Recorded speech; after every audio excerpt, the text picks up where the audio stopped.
Okay, so the topic is center of gravity.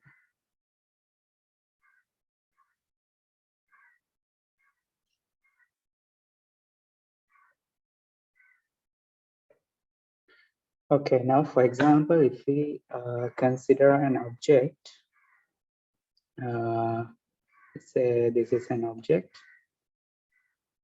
Now we know this object is experiencing Earth's gravitational field, right? It experiences Earth's gravitational field vertically downward, right? So the gravitational field intensity or the gravitational acceleration is G, right? Okay. Now also this object is made of tiny particles. I can divide into tiny particles. Like if I take 1, 2, 3, 4, there are enormous number of tiny particles, right? And for simplicity, I'll draw this tiny for the purpose of explanation, I'll draw these tiny particles a little bit larger to visualize it, right? So this is one tiny particle and this is another, right? So you can consider this is like a grain of small sand piece, and it is zoomed, something like that, maybe, right? They are made of tiny particles, right?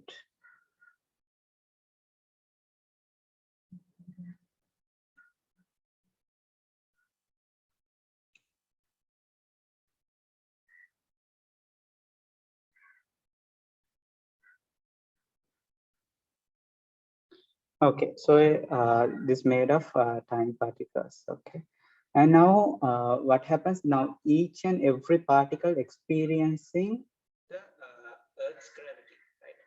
Due to Earth's gravitational attraction force, each of these particle experiencing a force towards the Earth's center, right? So let me mark that forces vertically downward from it.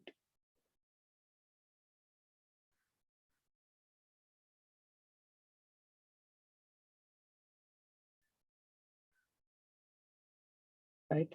Each and every particle experiencing a force. So here I say this is M1G, M2G.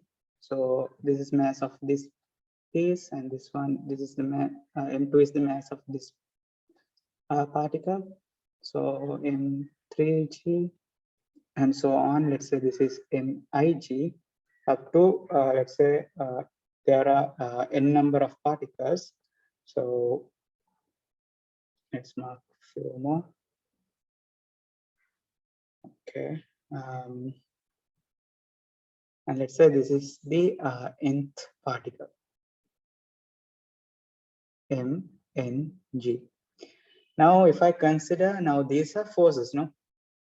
Forces which are acting vertically downward, right? That means all of these forces are parallel to each other, right?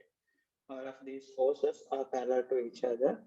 So if we take the resultant, we know how to find the resultant of two forces. For example, if we have two box forces acting in this direction, two forces are acting in this direction, let's say. So they are acting in the same direction. So the resultant will be in the same direction, no? So for example, let's say these are forces 20 Newton and 40 Newton. So the resultant of this will be in this direction, right? Like 60 Newton. We know how to find the resultant of two forces, two or more forces, right? Right. So now here we have a bunch of forces, right? An enormous number of forces which are acting vertically downward, right? Now I can find the resultant of these forces, right? If I find the resultant of these forces, that is the net force. So the net force will be somewhere acting from somewhere vertically downward, right? So this is the net force. That means I'll write down. That means since all the forces are acting in same direction, they simply add, no? So if I say the net force is W, so W is equals to M1G plus M2G plus M3G plus dot dot dot plus MIG plus dot dot dot plus we have n number of particles Mn G, right? So I can write this. Now G is common in this all the terms, so I can take the G out. So M1 plus M2 plus M3 plus Mi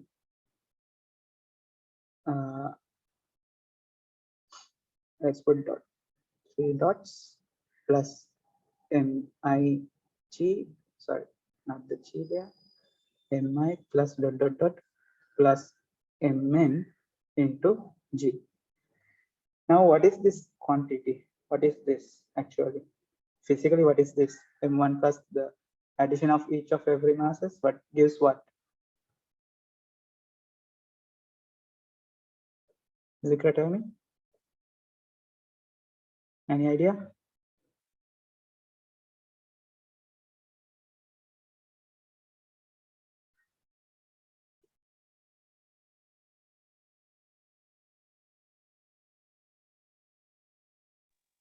No. Zikra? Hello? No, sir. Now, addition of all these masses gives the total mass of this object, no? Yes. Right? So this is total mass of the object. You understand that? Yeah. Okay. Okay. So let's say the total mass is of this object is capital M, right? So this gives capital M times G, or else I can write this as first I'll write this sigma notation. I equals 1 to n times n to n mi. So we put I equals 1 to n. This things times G, right? So we have, this is the total mass, capital Mg, right? So W equals capital Mg, where M is the mass of the object. Now we calculated the magnitude of this weight, right? Or the resultant of all the weights. So this M1G is the weight of this mass, right? And M2G is the weight of this mass, right? So here we have calculated the net weight of the object or the resultant force of all of these weights, right? You understand that? Yes. Good. So this is the resultant of all these weights, right? So now we calculated now resultant in the sense, say for example, resultant of vector, resultant of system of vector.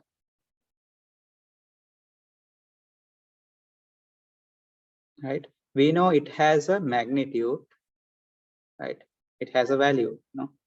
And it has a direction. Also, it has a line of action. Line of action. Now, in this case, what is important for us is the point of action.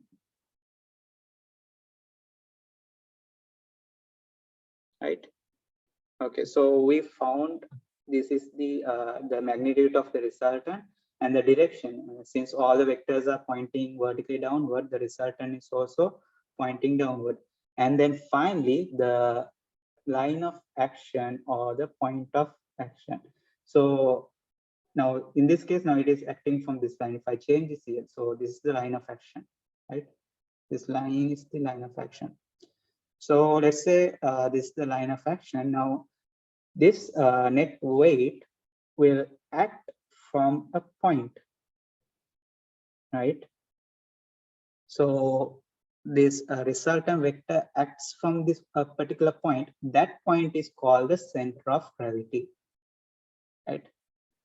So this point is the center of gravity. So let's write down. Let me erase these things.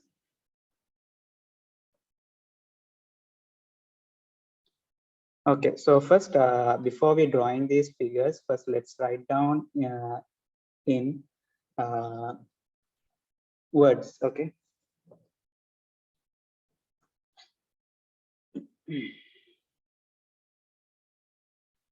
Okay, write down every object is every object is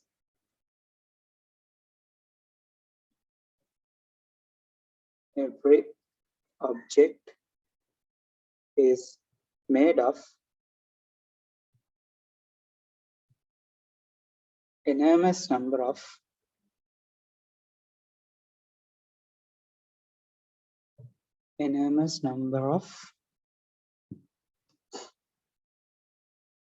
every object is made of enormous number of small particles.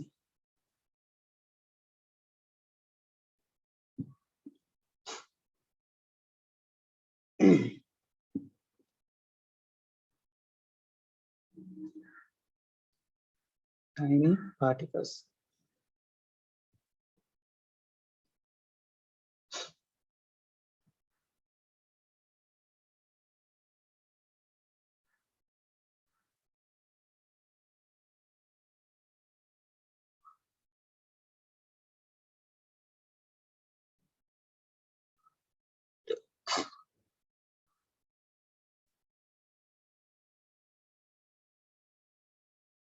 Every object is made of enormous number of tiny particles.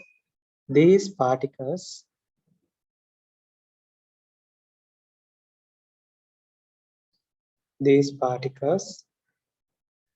experience a force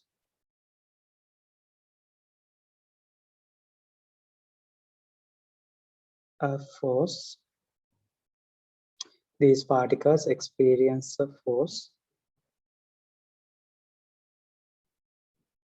So let's within brackets, let's write weight. Experience a force vertically downward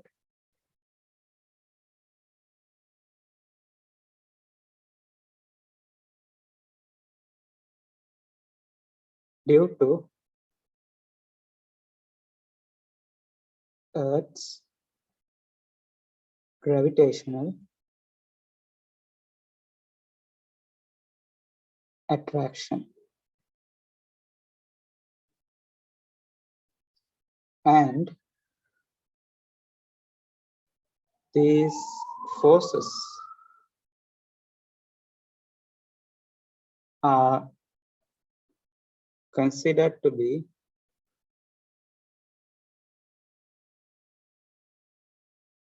parallel to each other.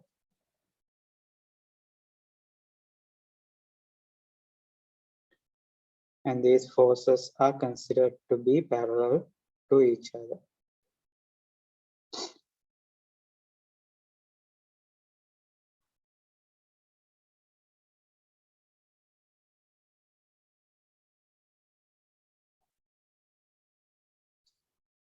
The resultant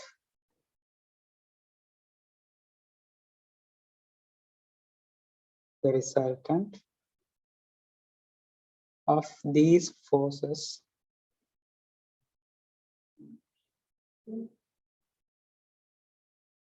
acts from a certain point.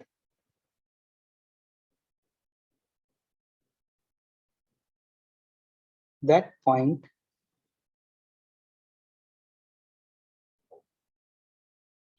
is called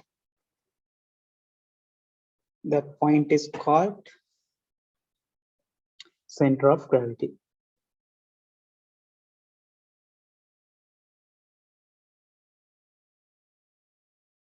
Okay, and then you can draw this. So here M is mass of the object.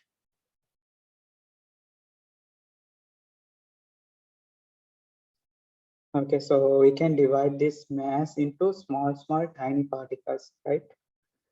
So now we can take the now each of these small mass experience force vertically downward, which is its own weight. So so the total weight of the object is weight of all these particles, right? So we simply add these weights, right? So when we add this, we can get the total weight is equals to mg. That is that fact you already know, right? If object have mass m and gravitation acceleration is g, then its weight is mg, right? Okay, so we can find the resultant of all those vectors, and then the direction is vertically downward. And then finally, the point of action is what we call the center of gravity. Okay. So you draw this and then write down this. Okay.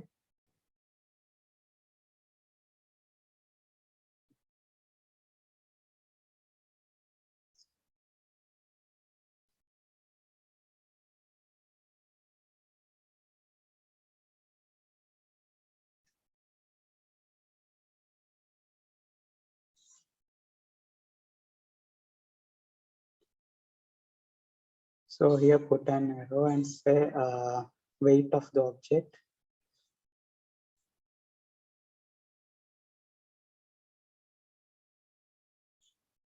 Or is within brackets the resultant force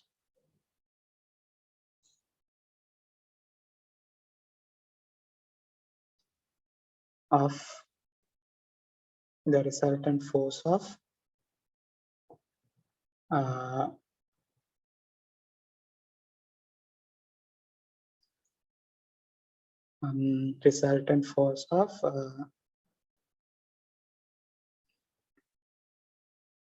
all the resultant force of how to say that? Come on. I want to say this is the resultant force of all these forces which are acting vertically downward, or the weight of each mass. No?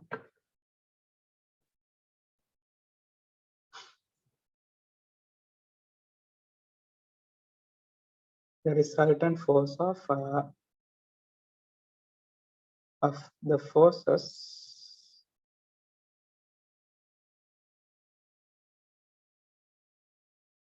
acting on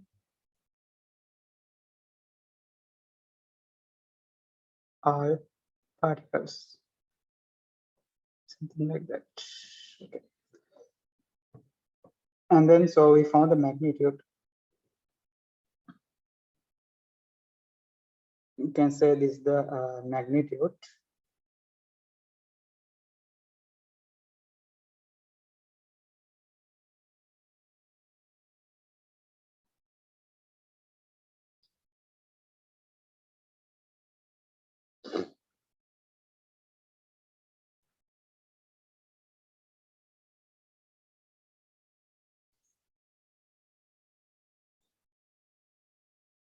Magnitude of the net weight or the total weight. And then next we can write the direction. The direction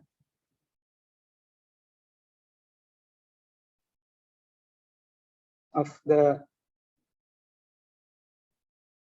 resultant force, or within bracket net weight, is vertically downward.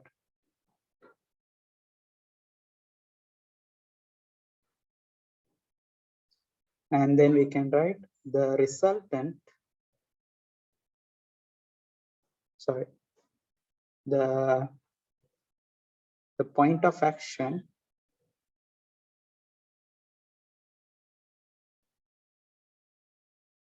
of the net weight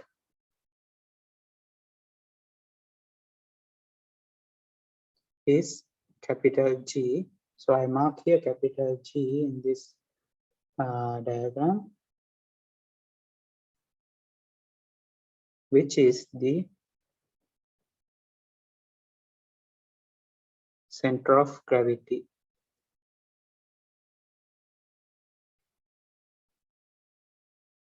of the object.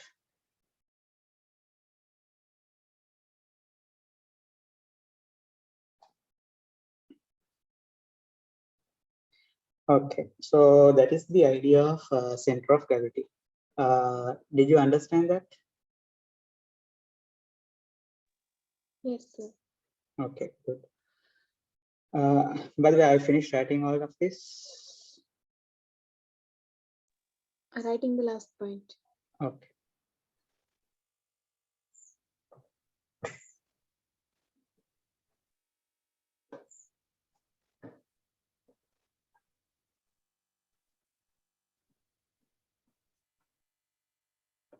Done, sir. Okay.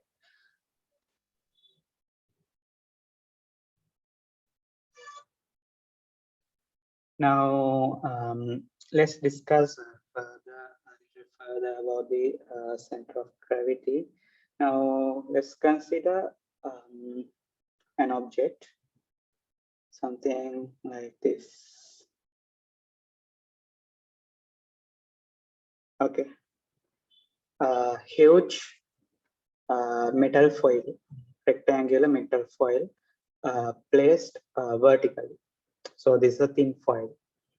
Okay, something like that. And let's say this is it's placed on the ground. Okay. Now, now this metal foil have a center of mass. Listen to my word carefully. I said center of mass, not center of gravity. So let's assume this is a uniform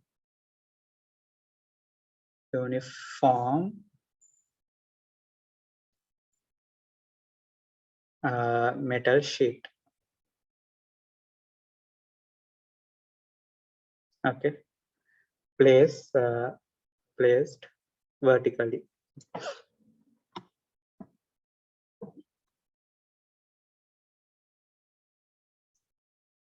Okay, so this is a uniform, right? So tell me, where is the center of mass of this object? Where is the center of mass? Sorry, I didn't hear you. It will be in the center. Center, no, but now to find the center, we have to draw two diagonals. Now, since it is a uniform, its center of mass coincides with its geometric center. No.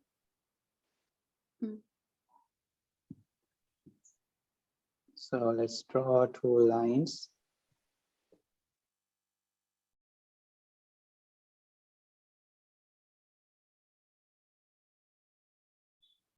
Okay, so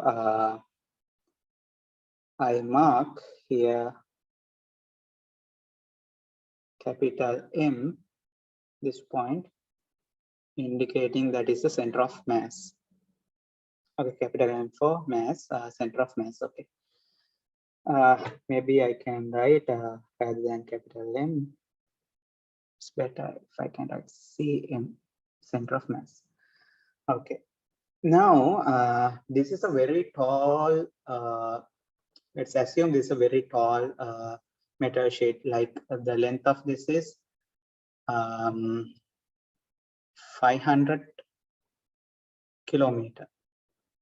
Height is 500 kilometer, right?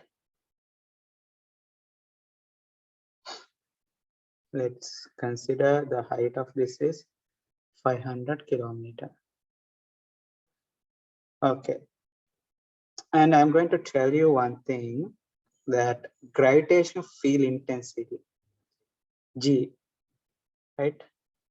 So you basically, so far we said this is the gravitational acceleration.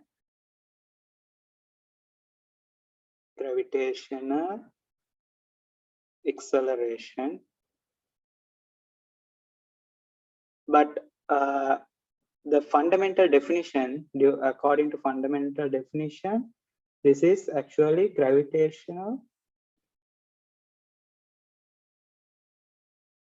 field intensity or field strength, field intensity, right? So this gravitational field intensity can be written as G equals capital G M over R squared, okay? I will explain this. By the way, if you don't understand this part, don't bother, because you will study about this thoroughly in the gravitation field unit. Okay. So for now, I'm just roughly give an idea about it. So let's say this is the Earth, right? So the mass of the Earth is, let's say, capital M, and the radius of the Earth is simple r. So here capital G is called universal gravitational constant. This capital G comes from Newton's law of universal gravitation, Newton's law of gravity, right? This is called a universal gravitation constant because it is believed that this value is same any place on the universe, in the entire universe. If at any point this value will be the same, right? So that's why it is called a universal gravitational constant. Okay. So the G, if I consider a particular point somewhere here, so G is, sorry, I take the radius of the Earth is capital R, okay. And then let's say at this point, gravitational field intensity is G. Then G can be written as G equals Gm over R squared, where simple R is the distance to that point from Earth center, right? R is the distance to that point from the Earth center. Actually, this is the center of gravity of Earth. I put GE, center of gravity of Earth, right? So this is R is the distance to that point from Earth's gravity, gravitational, Earth's center of gravity. Okay. Okay. Now, according to this formula, we can see the G is decreasing if R increases. If R increases, G decreases. Now, can you understand that? So if I consider now this is the Earth's surface here, G, let's say G1, okay, G1, it has a value something like 9.81 ms minus 2, right? But if I go higher and higher, like about 500 kilometer, now this G value is gradually decreasing, so that when it comes to here, the gravitational field intensity is something like 9 point, let's say 2 ms minus 2, right? These values are not so accurate, just to give an idea, I'm taking these values, but at the Earth's surface, it is the average value of G is 9.81, which we usually take the approximate value as 10 ms minus 2, no, right? Anyway, so let's consider if so this gravitational field is decreasing gradually. So here I take G2 is 9.2 ms minus 2. So somewhere at the middle, it might have somewhere like 9.5. This is gradually decreasing because this relation is continuous, no? So as R increases continuously, G decreases. Do you understand that? Yes, sir. Okay, good. Now what I'm going to do is I'm going to divide this sheet into two. right? Now, and then we know all the objects made of tiny particles, as I explained you earlier. So let's draw those tiny particles. So actually, I'm not drawing a tiny particle here. Tiny particle in the sense like very small, no, like in the size of nanometer or like micrometer range. But here I'm drawing like visibly large to the purpose of explanation. Okay. So let's consider these are tiny particles, right? Okay, yeah, and here also on the top side also they made of tiny particles. Okay. Okay. Now, if I consider the total mass, if I divide this into two, so let's say the total mass of this object is, I mean, the metal sheet, the total mass of the metal sheet, total mass of the metal sheet. Let's say, for example, this equals to something like 1,000 kilogram, right? So this is the total mass of this is 1,000 kilogram. Now we have divided this into two, right? Because I draw a horizontal line through the center of mass. Since the center of mass is its geometric center, drawing a horizontal line through the center of mass divides this equally. You understand? Yes, sir. Okay. So can you tell me what is the mass of this bottom part? I mean, this below half. What is the mass of this Five, below? Sorry, 500 kilogram. 500 kilogram. Okay. Um, and the mass of this top part is 500 kilogram. But here we can see this gravitational field intensity is or gravitational acceleration is decreasing as you go higher and higher, right? Therefore, if I consider the total weight now, because here we have like let's say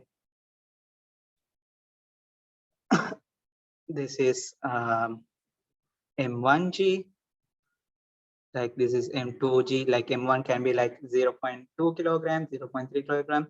If I add all these masses, then it will give 500 kilogram. But if we add all this weight, right, all this weight, we get some net weight. No, let's say the weight of this bottom part is W1, right? W1 is the net weight of this bottom part. And if I say the net weight of this top part is W2, can you compare W1 and W2? W1 and W2, which is are they equal, or are they or W1 is greater than W2, or W1 is smaller than W2, or they are equal? I think W1 is greater than W2. Yeah, exactly. Very good. W1 is greater than W2 because here the G value is larger, because if you consider the W1 is made of M1G 1 plus, actually here G is decreasing. Here the G value is something like 9.7, here 9.6, 9.5, here 9.4, and here 9.4, sorry, 3.5, here 9.3, something like that. It is decreasing gradually. So if I consider the net weight here, right, so that is W1. W1 is greater than W2, right, because of the gravitational field intensity is decreasing. So do you understand this whole explanation? Why this W1 is greater than W2? Yes. Okay, it's very good. So it is easy for me. So I can move on. Now if I consider this, I consider this fact, right? That is, so by considering this fact, now the center of gravity of this object will be somewhere here, right? Do you understand that? Center of gravity of this whole object, that is the resultant of W1 and W2, no? So because the W1 is the resultant of all these components, weight components, I mean the weight of this tiny particle. So we can find the resultant of that is W1. Similarly, we can find the resultant of this is W2, right? But W2 is smaller than W1. Therefore, resultant of W1 and W2, so the resultant will be closer to W1, no? You remember we did in our last class, right? Yeah. Okay.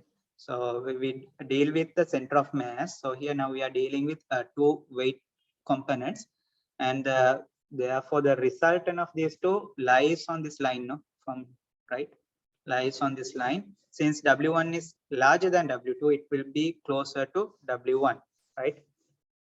Okay.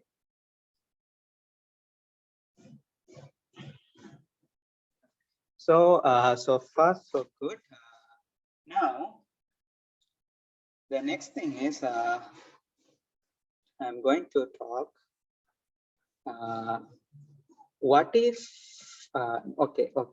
I'll come back to that in a while. Now, for example, now this is the Earth's surface.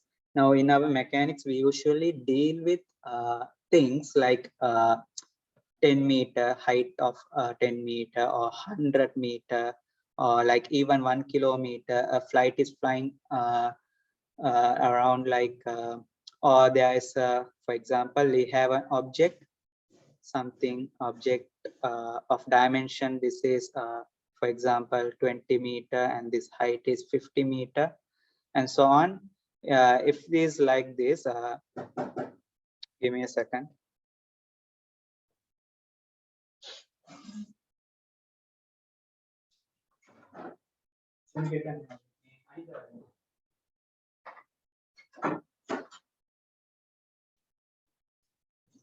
Okay. Now, if we consider some such dimension, I mean dimensions like 50 meter or 100 meter. I mean, if we have an object something like this, so its height is, let's say, 1 kilometer. Okay.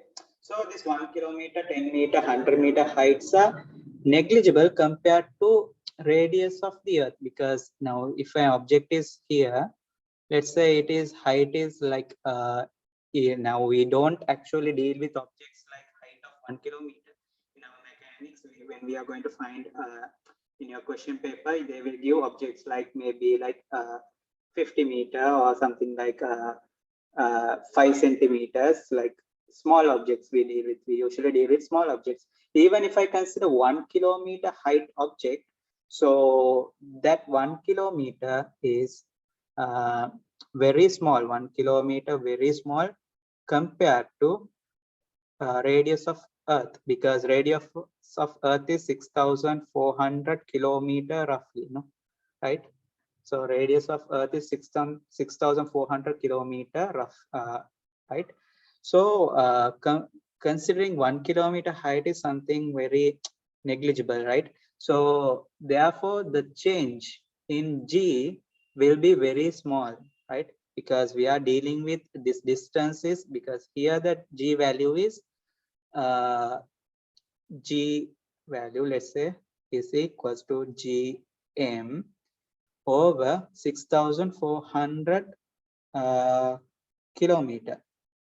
So adding just 1 kilometer, so let's say this G1, so G2 is Gm over 6,401 kilometer squared, no?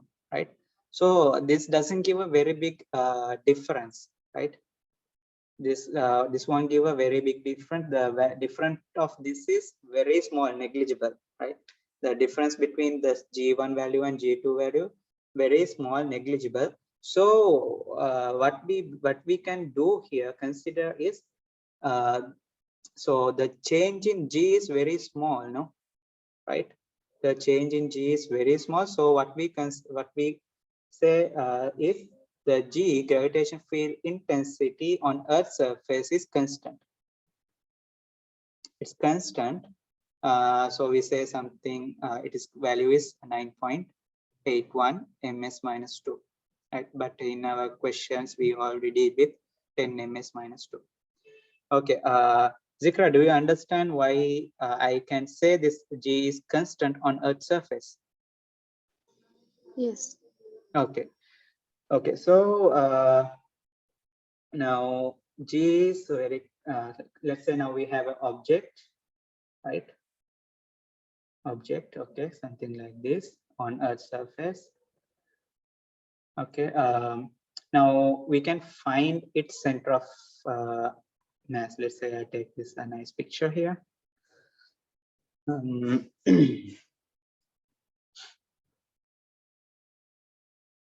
Okay. Okay. So now we know if G is okay, we can find the center of mass, which is at the exact center if it's uniform sheet. Okay, uniform sheet. Okay.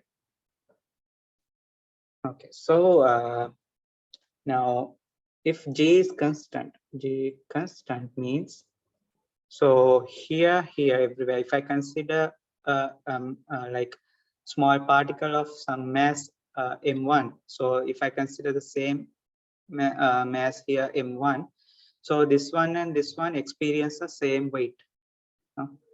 So m1g, the same value, m1g. So therefore, what happens is actually, so if G is constant, means we say this gravitational field, we say this gravitational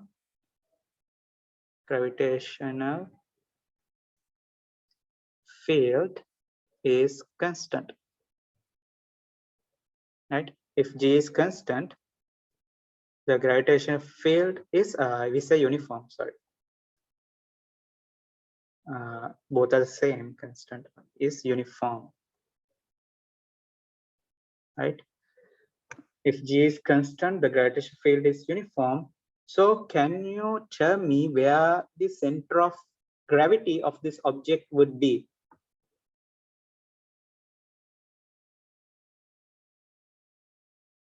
You can guess it. It doesn't matter if it's wrong. It will be in the center, right? Yeah. So the center of gravity will be coincides with the center of mass. Okay. So let's write down the point. So I explained all of this to write down this point. Okay.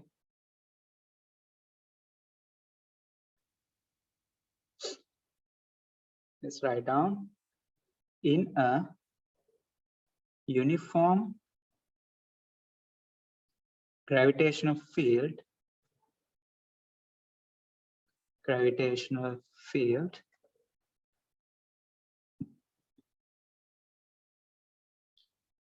a uniform gravitational field.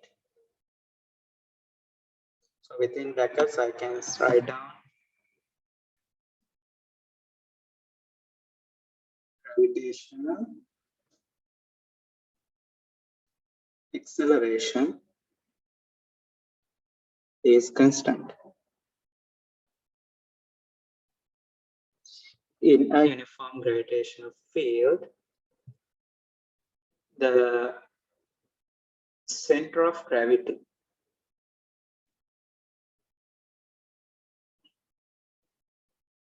of an object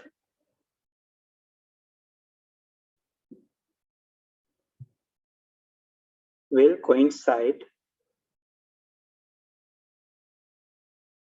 with its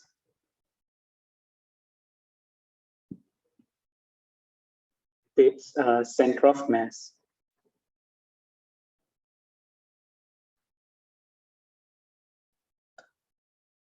Okay. So do you understand why this happens? I mean, do you understand this sentence? Yeah. And the reason? Yes. Okay, good. So that's the key point. So in a uniform gravitation field, the center of gravity of an object will coincide with its center of mass. So in our syllabus, we always deal with uniform gravitation field. Now, for example, we studied, right? We studied projecting object under gravitation field, right?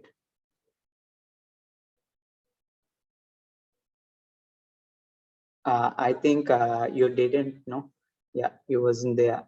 Okay, so when we're dealing with this kind of problems or vertical projecting object vertically upward or making within angle, we consider that G is 10 ms minus 2 throughout the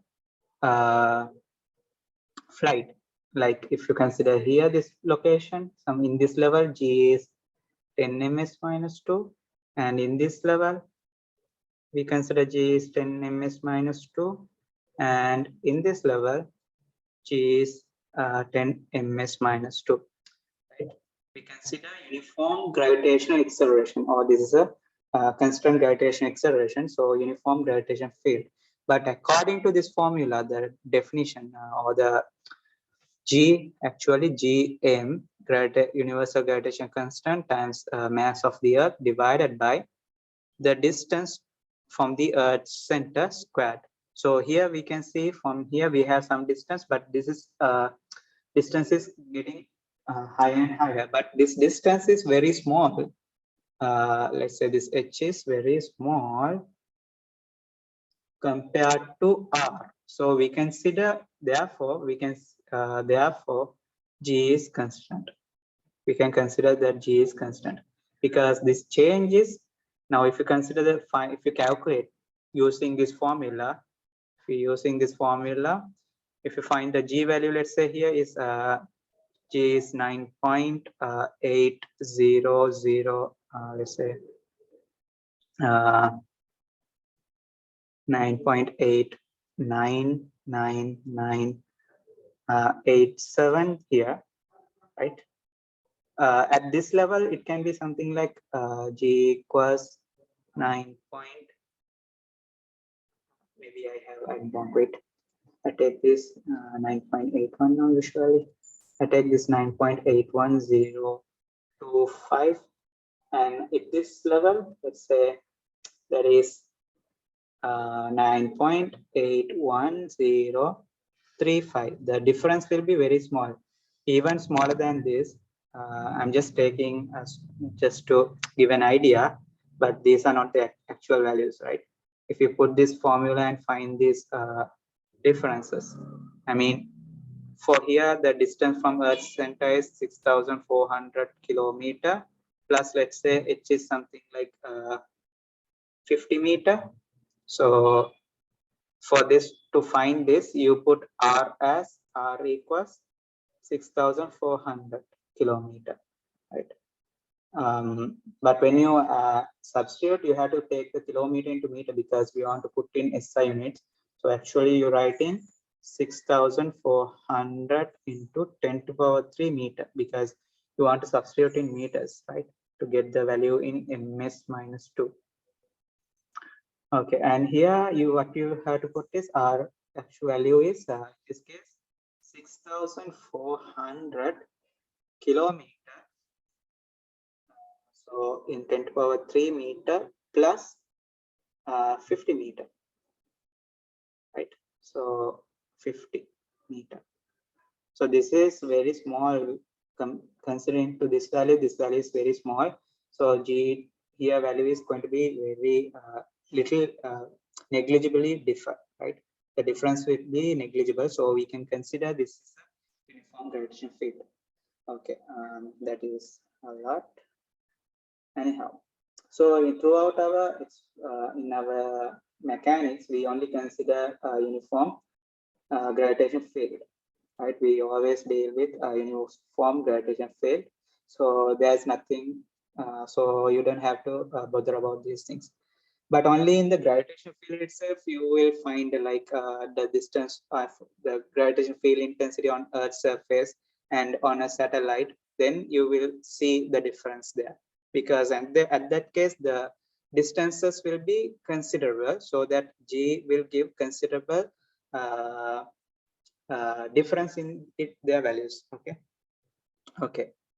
So anyhow, the key point here is that in a uniform gravitation field, the center of gravity of an object will coincide with its center of mass. Okay. So now let us find the gravitational, center of gravity of known shapes. Okay, and objects of known shapes.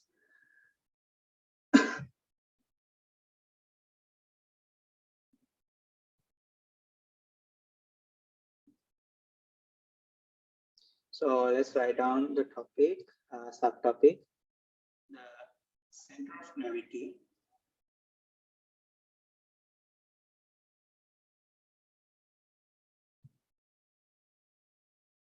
of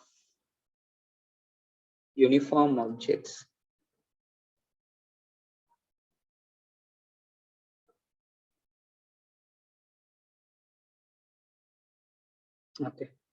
Okay, center of gravity of uniform objects. So here we are going to consider some known basic shapes, right? Okay. First thing, let's see, consider a rod.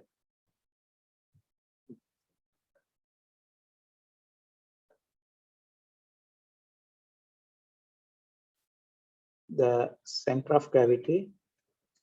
Okay, I'm not going to, we already know we are talking about center of gravity. So we just put a rod.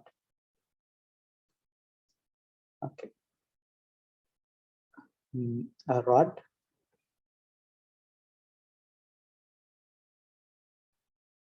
Okay, so let me draw a rod here. Okay, let's say its length is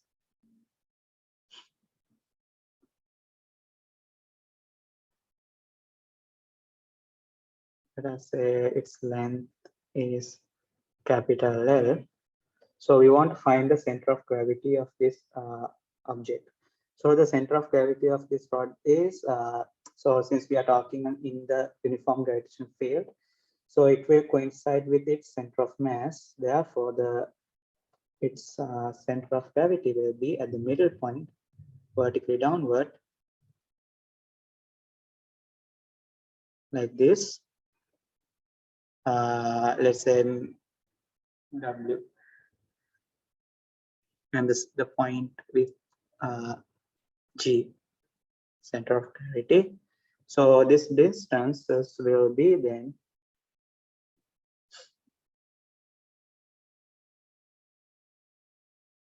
here to here and here to here will be L divided by 2.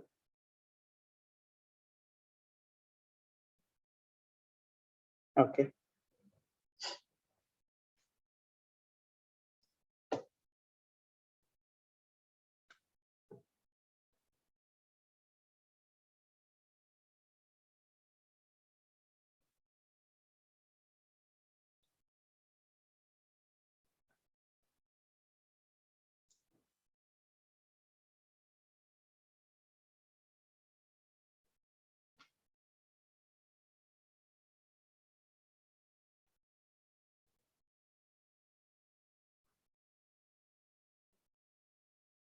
Okay, and the second one, rectangular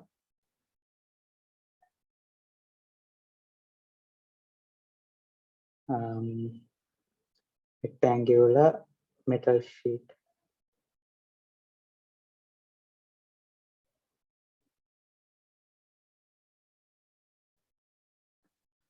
Okay, so let me draw a sheet here.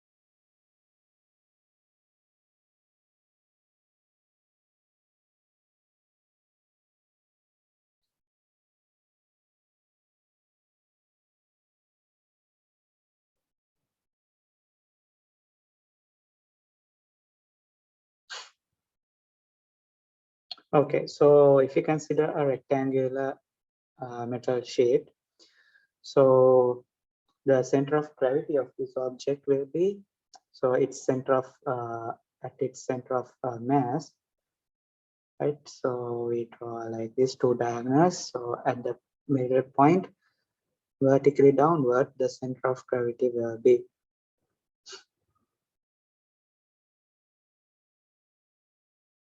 Vertically downward,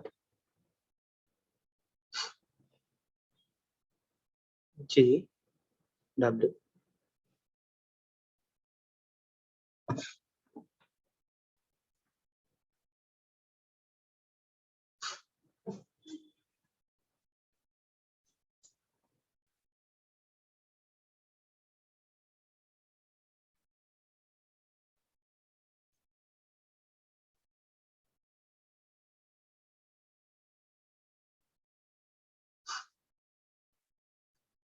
And the next one, circular disc.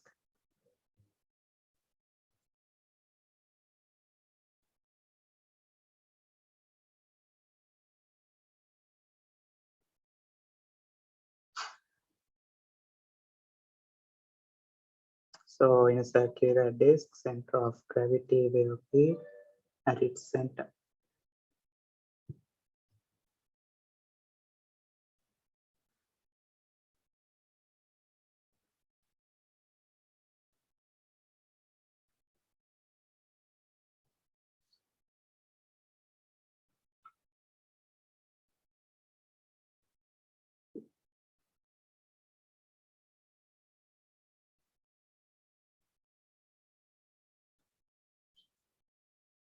And a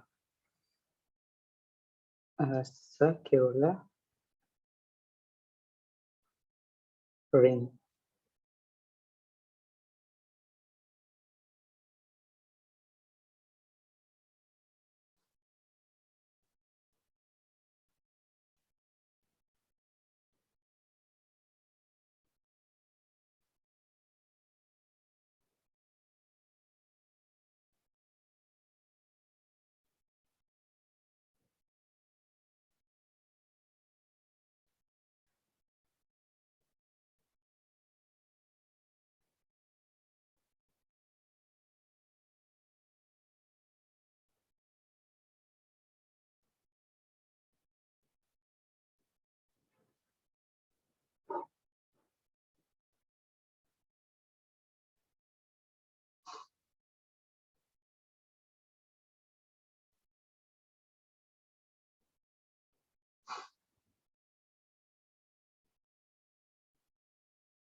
Okay, so in a ring, the center of gravity is from its center.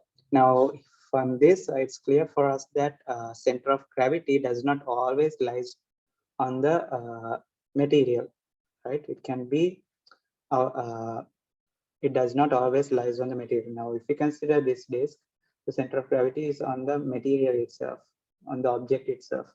But here it does not lies on the object, no, right? So we said this, we talk about that in the center of mass as well, right? So here, this is the point of center of gravity and center of mass of this ring, right? So here we can see the center of mass and center of gravity coincide only because this field is uniform.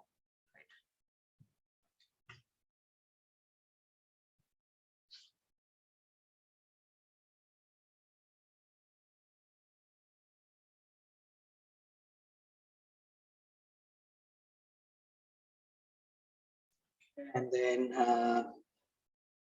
what else we can see?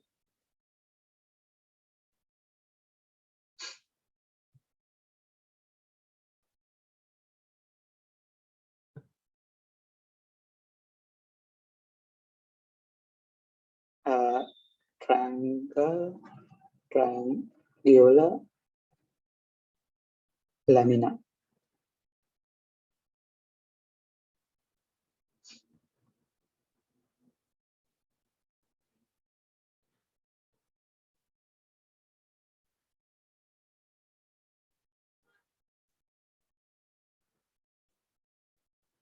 Okay, so here also center of gravity is coincide with the center of mass. So we know how to find the center of mass. Draw a line from here, line from here. And then the third line must go through these 2 points, right? So here this length and this length bisects. This. The ratio to this length to this ratio 1 to 2. So here 2 to 1 ratio. Similarly, here the ratio is 2 to 1. And this point, the center point is the center of gravity of this object. Okay.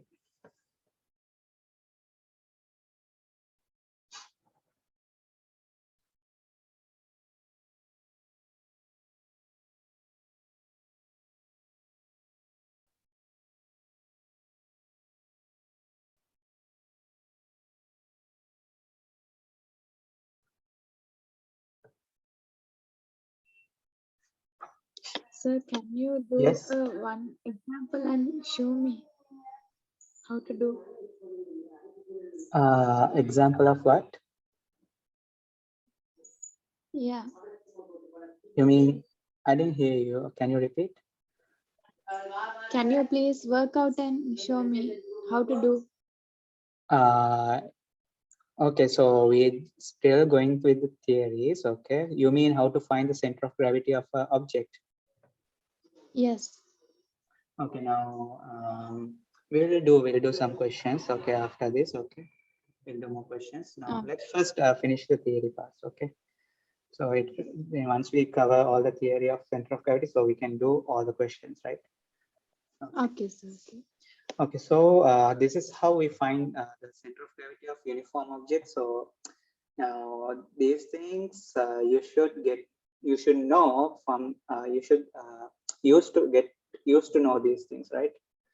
Because in a question they want to ask you to show this is the point of center of gravity, but you will we can find something like this now, but now finding the center of gravity of this one where you have to do integration, so they won't ask something like that, but rather they will give simple shapes and they will ask the where the center of gravity will be. So those things we will catch up with while when we're doing some questions. Okay. Okay. Right. So now we discuss the center of gravity of uniform objects. So I gave some shapes and their center of gravity. Now, if I consider this, for example, the rod, right? So rod of length L, let's say its center of gravity will be, now at its center, no? Center point will be center of gravity, right? Now that means the line of action of force. Now, because we know this rod is made of tiny particles, so I can take the weight component, weight of all these things, okay, like this. So I'm taking the weight components of all the tiny particles here, let's say. Okay, it takes time.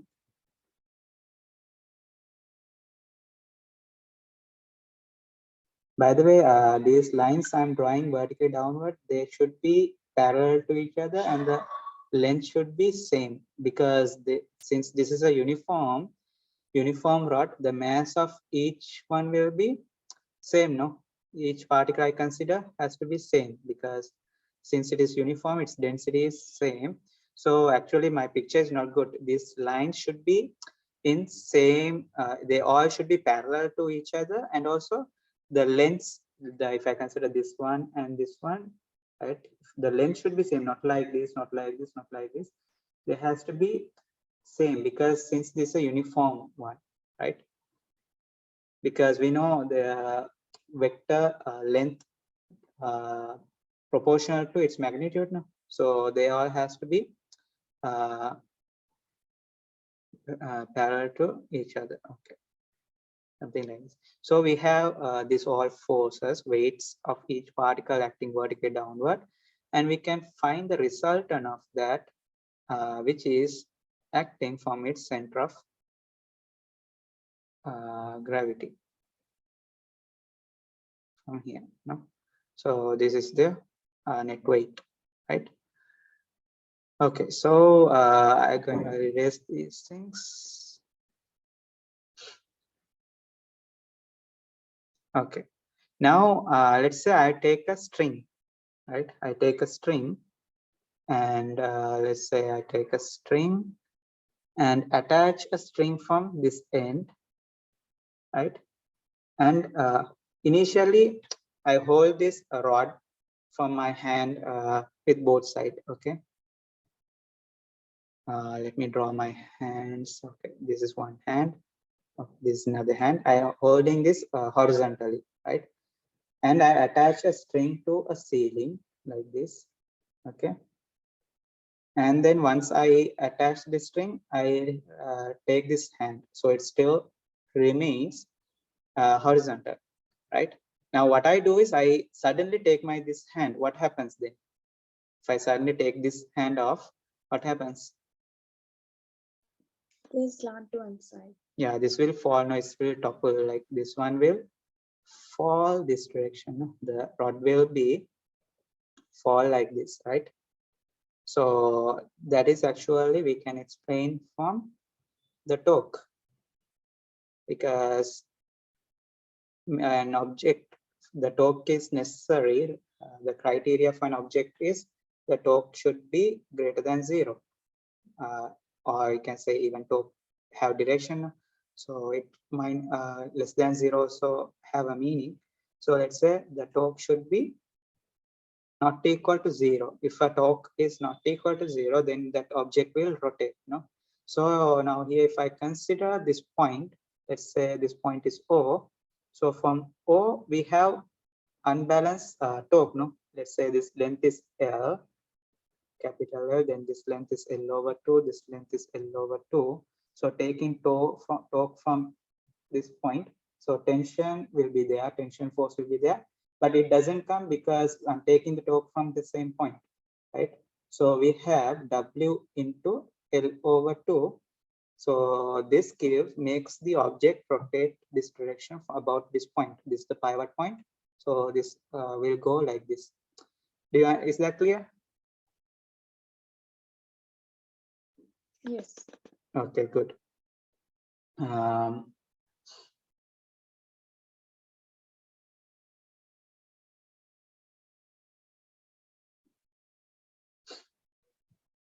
And again, now what I'm going to do is I take the string and attach from here, and I release my hand. Again, this one will topple, no, fall, no.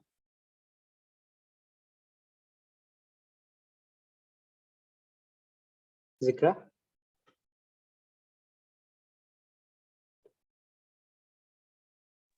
Yes, sir. Yeah, okay. So what if I take this string, attach exactly so that the line of action of the weight and line of action of the tension coincides? In this case, what happens? If I take off my hands, what happens to this rod? It will remain still. It will remain still. It will be, it is balanced, right?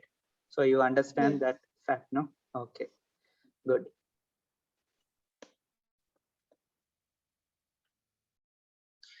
Okay, if you want, you can put that in your note. First, you can draw from here.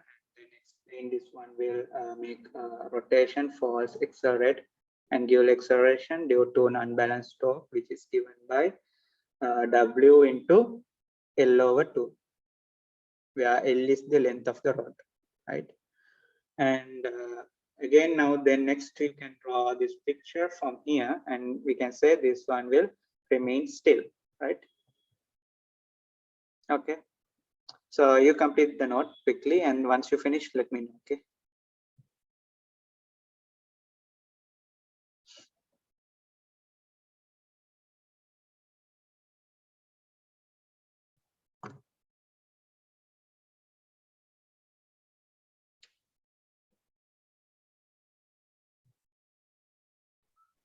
Done, sir.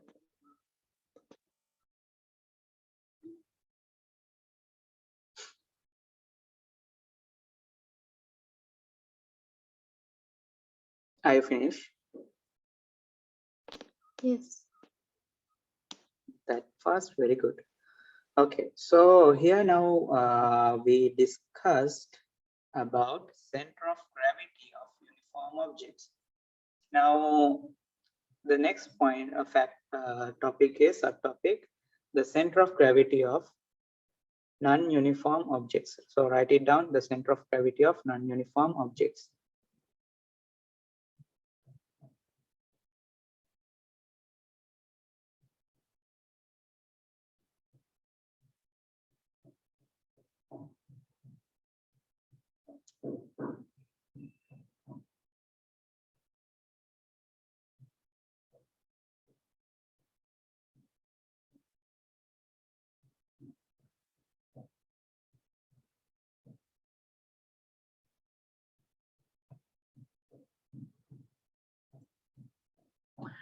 Okay, so let us say there is an object, it is non-uniform, so we don't know where is the center of gravity of that object.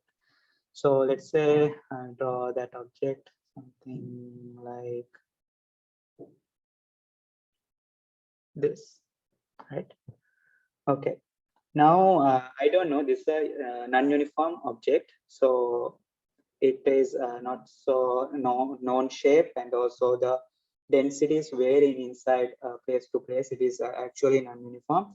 So we don't know where is the center of gravity of this object. So for you given a task to find the center of gravity of this object, right? So let's say the center of gravity of this object is actually here, but we don't know. We don't know yet, but we want to find where it is, right? So this is the center of gravity of object, but we don't know its location. So we are supposed to find, you are supposed to find the center of gravity, right? So what we can do here is, we can, I'll mark 3 points on this object. Let's say this point is A, and this point is B, and this point is C. Okay, so first thing what we are going to do is, we are going to hang this object from point A by a string, with the help of a string. Let's hang this object from by a string.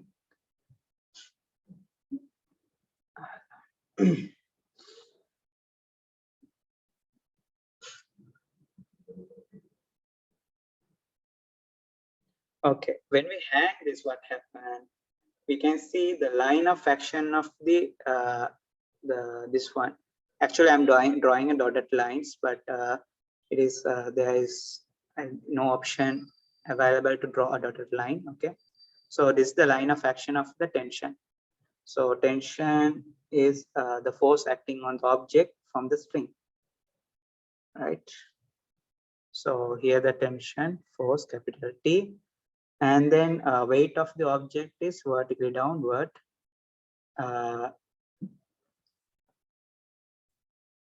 Let's say mg, m is the mass of the object, so g is vertically downward, this direction, gravitation acceleration.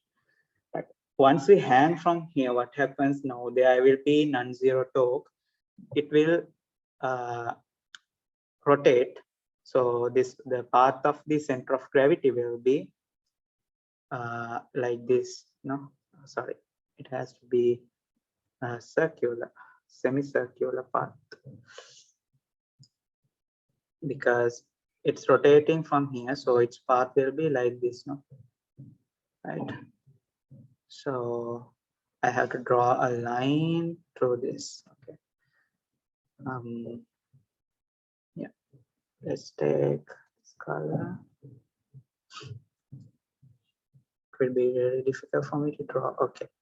So this is the path of the gravity. Now this and this level are same level. Okay. Now what happens this now? Actually, this will actually oscillate. No, if I hold it and leave my hand, what happens? This one will oscillate. If there is no air resistance, friction here, if there is no air resistance, this will oscillate eternally.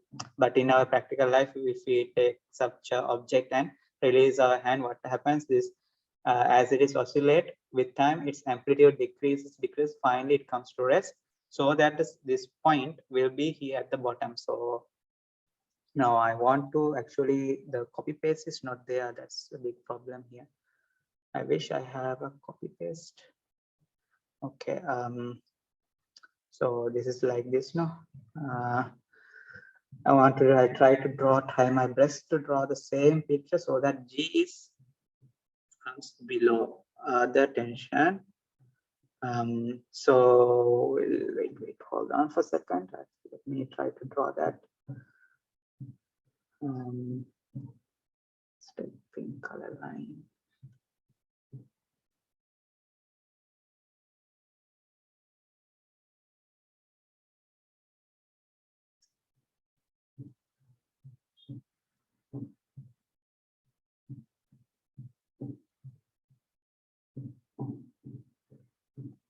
Okay, I'll try my best to draw that. So this point is at the top. Okay, here the point A. Point A doesn't change this now because it is the pivot point. Right, from here the tension, this one will be there. And the G is now comes exactly downward. Okay, let me draw this again. Let me first draw the string. So here's the string.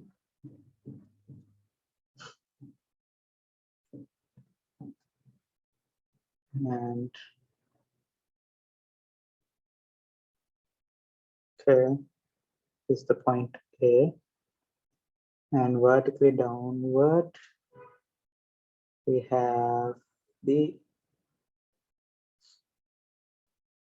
so let me draw vertical line. Vertical downward, we have the center of gravity, G. This length will be something like this. Okay, and then point C will be somewhere here. No, point C is here, comes here because it's a bit below here, little bit here. Point C. So this shape will becomes. I just try my best to draw the shape. Okay. Okay. Not so good, by the way, this picture. Yeah. Okay. So here now I can mark the points. This point is C and the point B is a little bit higher, somewhere here. Okay. So now we know once we hang this object, so we know that obviously that center of gravity is somewhere. Still we don't know the point where the center of gravity is. Our task is to find the center of gravity. So first I hang this object from here. So then what happens once this object is become rest, the center of gravity will be lies somewhere on this line. I don't know where it is, but it will be lie somewhere on this line, right?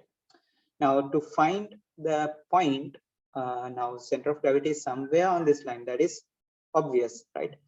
So we want to find the exact position where it is. For that, what we can do is we can hang this object from another point, let's say point B. So now we are going to hang this object from point B. Similarly, then what happens? Then again, this object will rotate and finally it comes to balance so that the B is and G vertically downward. So if we hang from B, then we will be able to draw this line, right? So it will intersect at point. So we can see that the center of gravity is there. To confirm that, we can hang this object again from point C, and then we can draw another line. So it should go from the point where these first two lines intersect. So if this third line also passes through the point where the first two lines intersect, then we can confirm that is the center of gravity. Okay.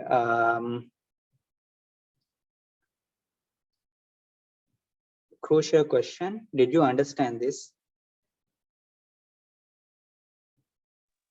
Yeah. Because it is very difficult to understand because I didn't draw other cases like hanging from B and C. So, Yeah, understood. okay, so it's, I wish I could use something like whiteboard, I mean, the handwriting board. So it would be easy to explain.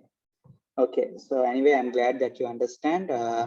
So we will put that in a note, right? So yeah.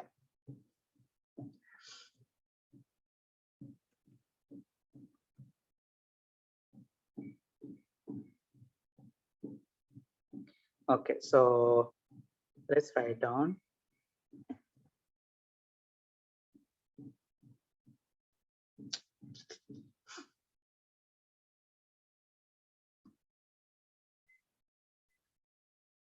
Let's erase these things. Okay.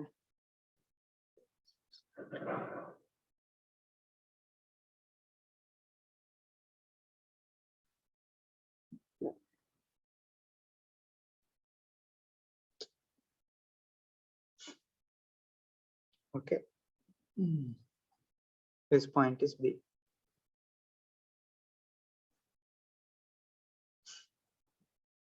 Okay, first you draw this picture.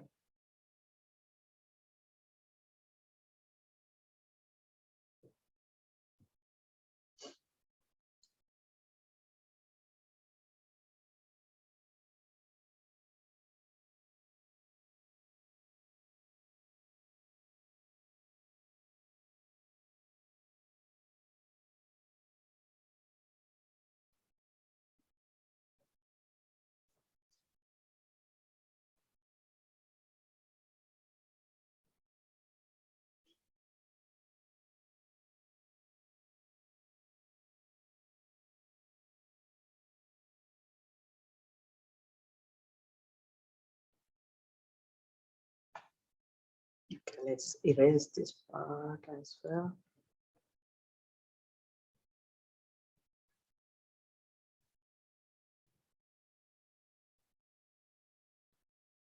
Okay, so first we can write hang the object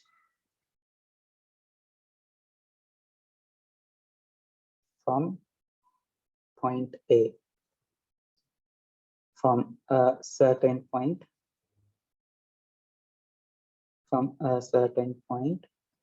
let's say that is capital A, for instance. So now we want to draw this picture here. When it hangs from A,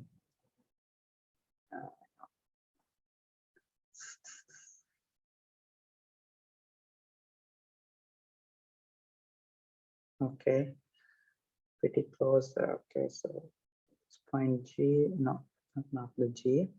So this point A, and we are hanging that object from here, right? So we'll mark the tension, capital T, and then let's draw a dotted lines. So my orange color line represents a dotted line. Okay, so let's draw a vertical line. Okay, okay, yeah, you can draw a vertical line there. Okay, and let's mark that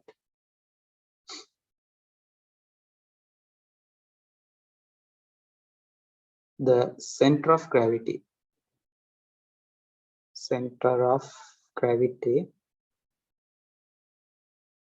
within brackets capital G of the object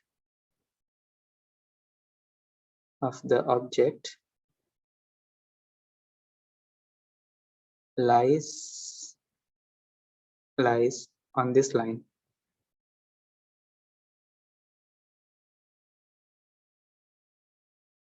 The center of gravity of the object lies on this line. Okay, and then we can say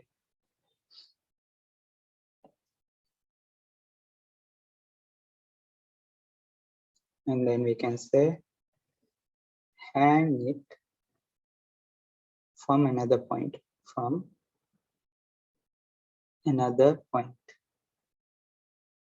let's say capital B, right? So when we hang from capital B, so this point comes to the top. So here A, and like this B. No, not so good. Let me try to draw. This should be the vertical, so like this. Okay, something like that. No, okay. So this point is B. Okay, and we have already marked the AB line, right? Sorry, this line. This we have already marked this line. So let us mark that here. Yeah. So this is from A to this point. I have marked it. Okay. This point is then capital A.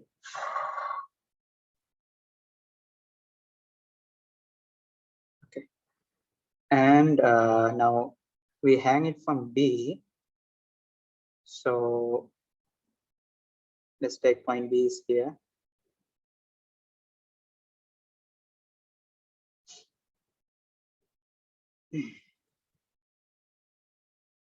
That's kind of B here. And let's hang it from the string. Okay, so here's the string. And then we draw a line. So that line definitely intersect at a point, right? Okay. And then now we can say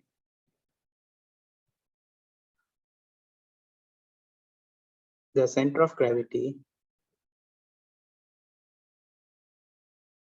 the center of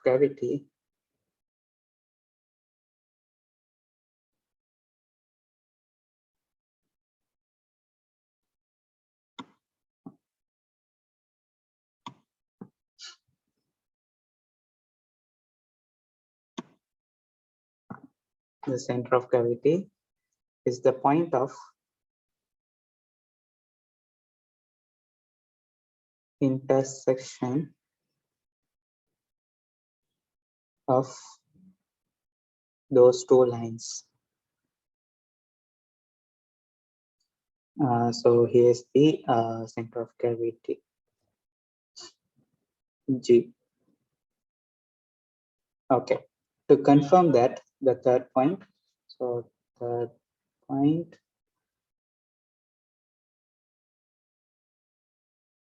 to confirm the location of G, position of G, location of G, hang it from another point.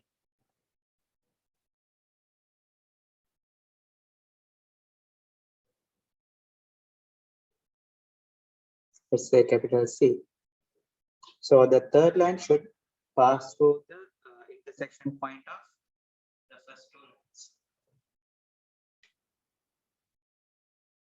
two lines. The third line means when we hang it from C, right? The third line, so here's the C, third line should pass through the intersection of first two lines. So we can confirm, so that is the center of gravity.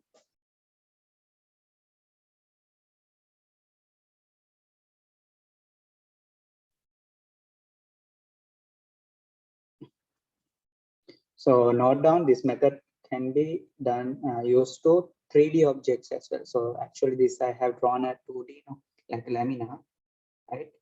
So we can do this for lamina, 2D objects as well as 3D objects, right? Now, if it's a 2D object, we at least need a 2 points. At least we need 2 points. If it's a 3D object, at least we need 3 points, right?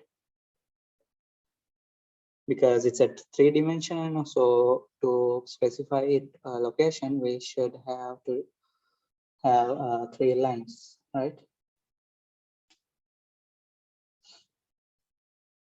Anyhow, even the first two lines itself intersect, but we can draw the third line to make sure in 3D case as well. Okay. So this method can be done for 2D and 3D objects. Okay.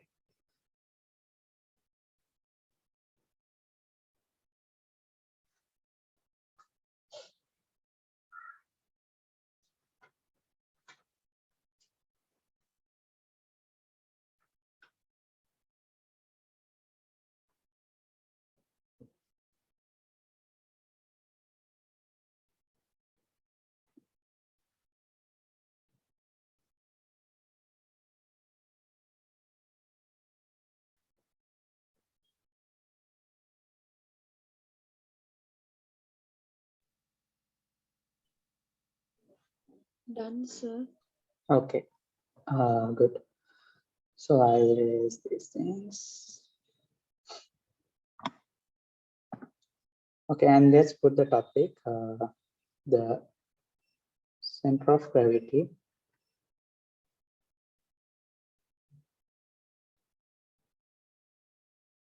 of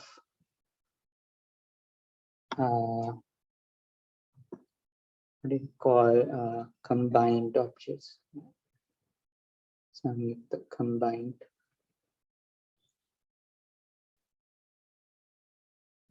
Let's put of uniform, because we only now deal with uniform combined objects. Okay, so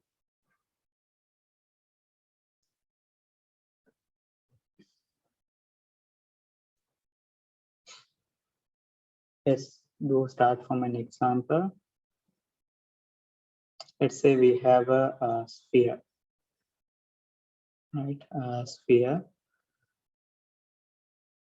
of mass m1.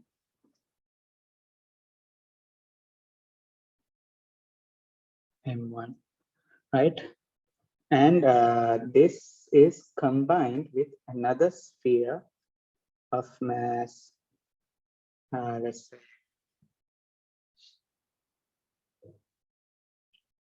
the mass, let's say, yeah, mass m2.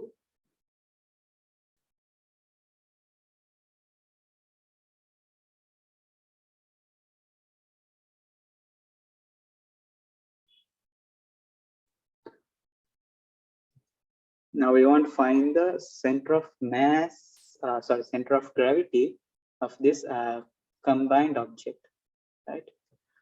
Okay, so first we know the center of gravity of this object will be at the center, right? So it is from its center vertically downward, the weight will be acting, right? So we say the weight is of this W1, which is equals to M1G, right? And yeah, should be not the center. I want to take it to exact center. Okay, it's the center point. Okay, and the center of gravity. Let's say this point is actually, I consider G1, center of gravity of this mass, this sphere. And then I can write the center of gravity. We know the center of gravity of this one will be vertically downward from here. No? So I draw a little bit smaller line because this mass is less than this. Okay. Okay, so this is W2 equals M2G. Okay. So this is the center of gravity of this object G2. Now this is a composite object, a combined object. So we want to find the center of gravity of this object, right? So the first thing is we know as usual that the center of gravity of this object will be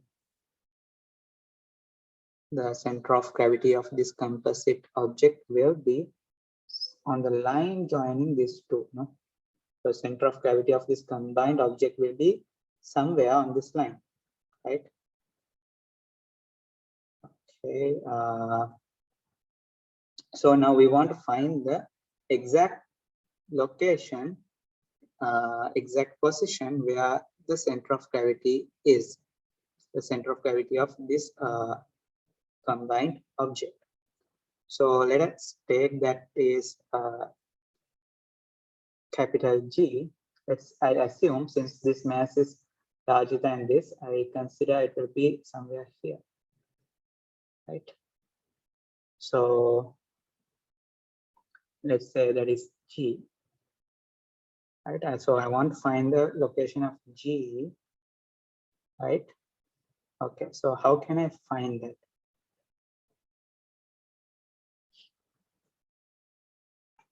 So G is the center of gravity of the system. That means the net weight of the system acts vertically downward from here, right? Which is the net weight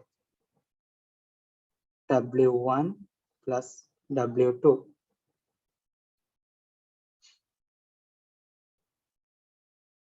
W1 plus W2, right? That is equals to M1G plus M2G, or you can simply say total mass M1 into M2 into G, right? Okay, so we want to find this location of this. So I'm going to consider this length is X and this length is Y. And then I'm going to take the moment of weight considering the moment of weight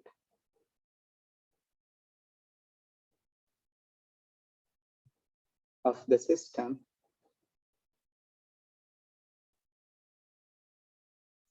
about point capital G. So considering the moment from capital G,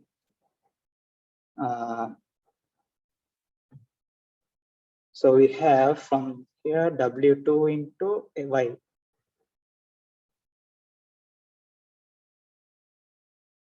W2 into Y minus, this is making anti-clockwise stroke, right?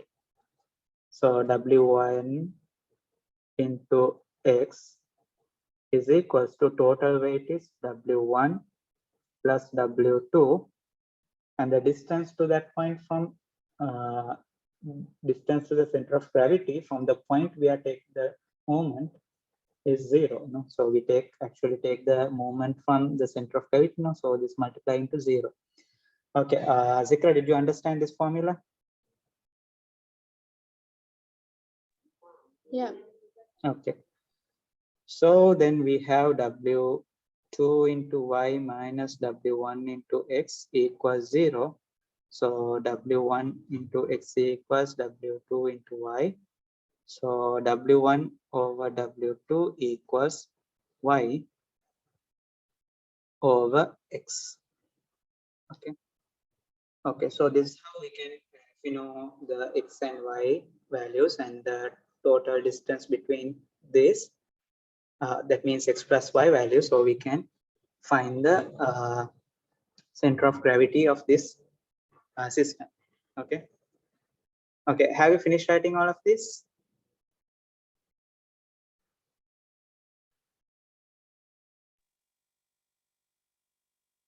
Are you done writing this, Zikra? Yeah. Okay, good. So now let's do one numerical example.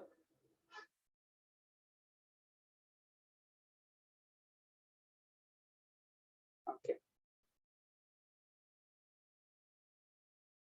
Two spheres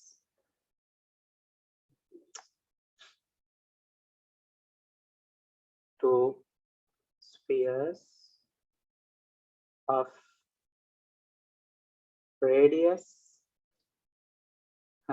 radius, let's say 1 meter and 2 meter are combined to form a new object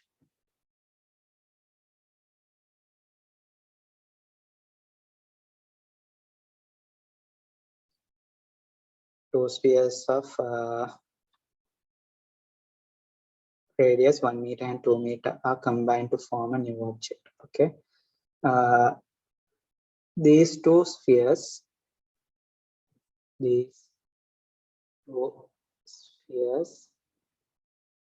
are made of same material. If this is made of iron, this one also made of iron. If this is made of lead, this one also made of lead, something like that. Okay. Okay. Find the center of gravity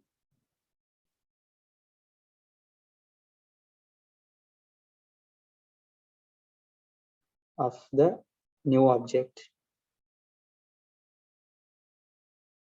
Okay. I give you 3 minutes to play with this question, and then I start to explain.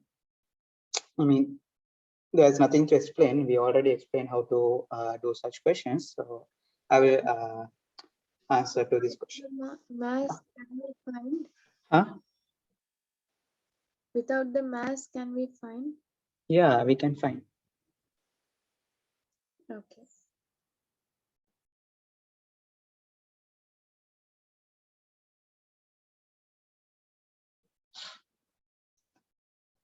Let you think, and you just go with the flow. You think what you have to do, what we can do.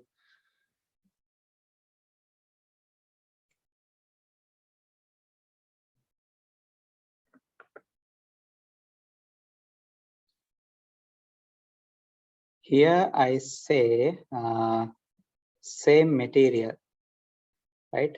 So what is the data I'm telling you indirectly?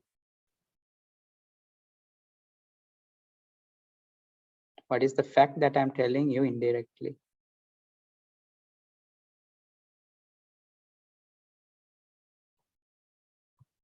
No idea? If they are same material, so what is the physical quantity that is same of these two?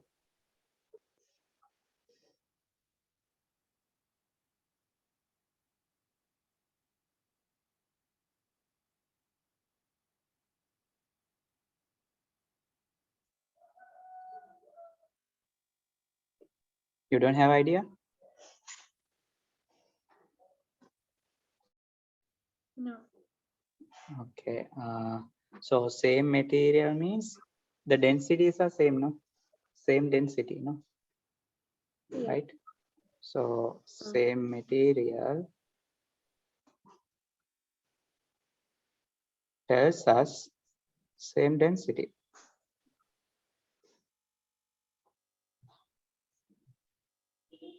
Sorry, here same material, same density. Okay.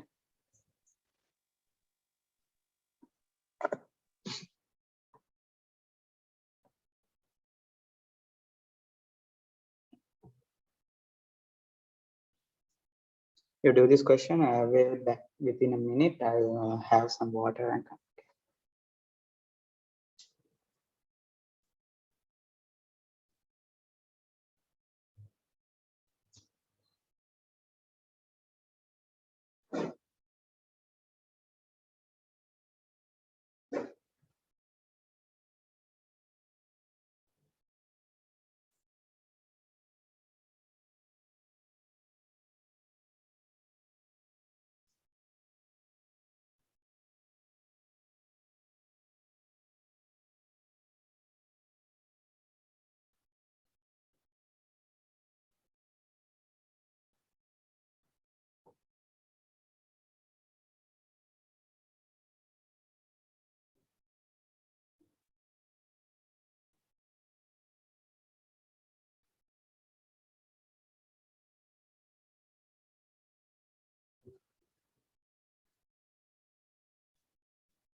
Okay, I'll give you 1 more minute.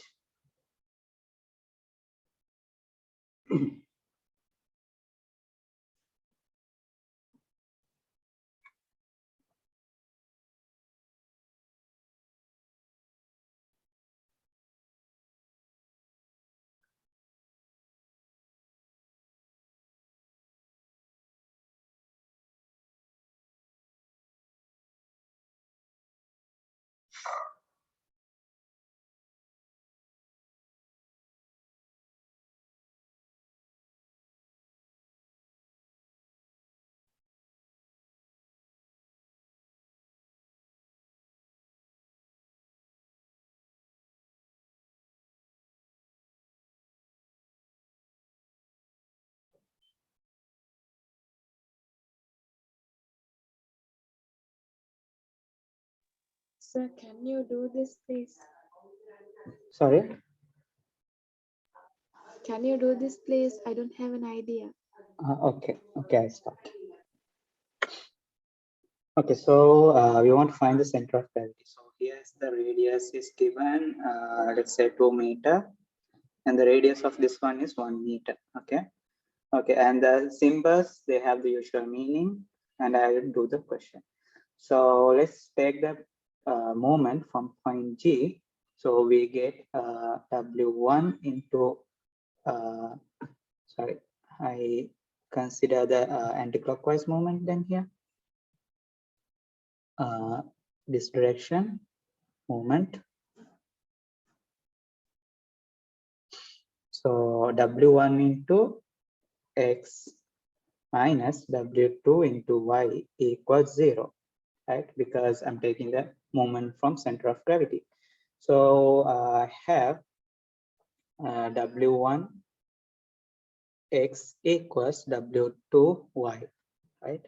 So W1 is, we know M1G X is equals M2 Y, right? Sorry, M2 GY, M2 GY. So here G and G cancels, right? So when I get M1X into M2Y. So this is the same result that we obtained for moment of mass, right?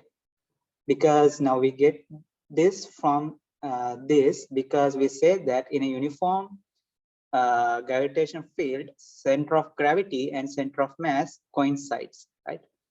So this is the this comes from the moment of weight, right? This result we have already discussed in moment of mass, the taking this and finding the center of gravity of two objects, right? Sorry, center of mass of two objects. We discussed this, right? Something like that. Okay. Okay. So here I want the mass M1 and M2. So M1 is, we know we can write, mass is volume over density. So volume is 4/3 R1 cube, right? The density of this one. So here R1 is actually 2 meter. R1 equals 2 meter and R2 equals 1 meter. M1 is equals volume times density. So density, I can take these two objects are made of the same material. So I take density is rho. So rho. And M2 is equals 4/3 R2 cube into rho, right?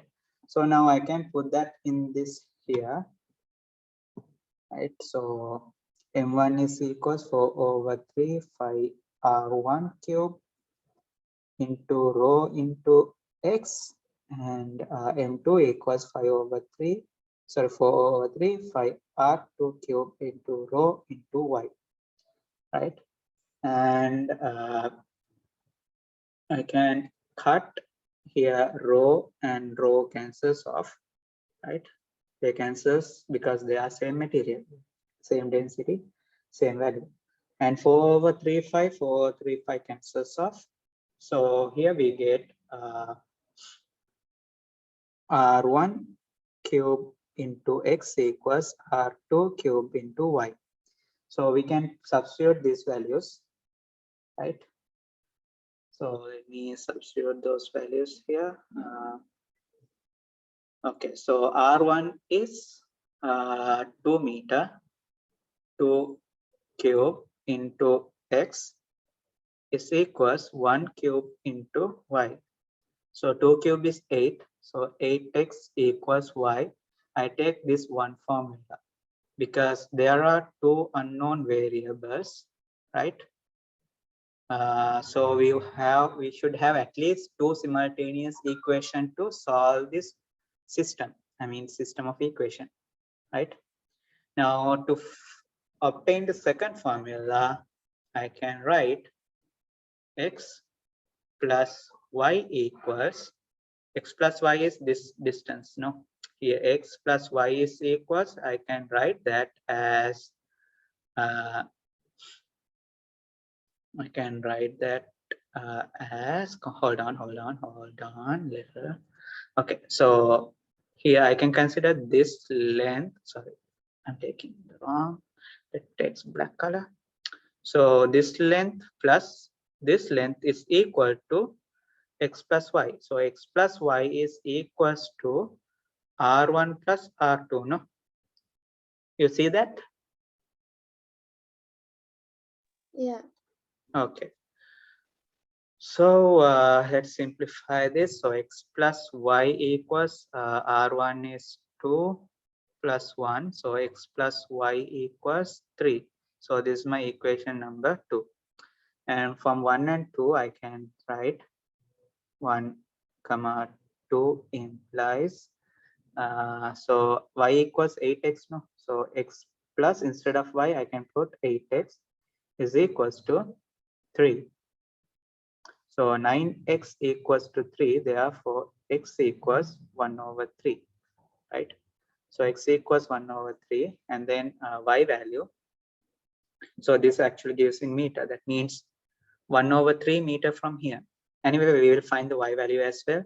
So x plus y equals 3, right? Therefore, y equals 3 minus x, which is 1 over 3. So y equals 3 into 3, 9, 9 minus 1, 8, 8 over 3. Okay, so meter, right? So if you add these two, you will get 3 now, right? Yeah. So this is actually 1 over 3 meter from point G1. So you can say the center of gravity of the combined object, the new object is 1 over 3 meter away from the center point. Center means geometric center of the center from the radius 2m sphere, right? Okay, did you understand the whole thing?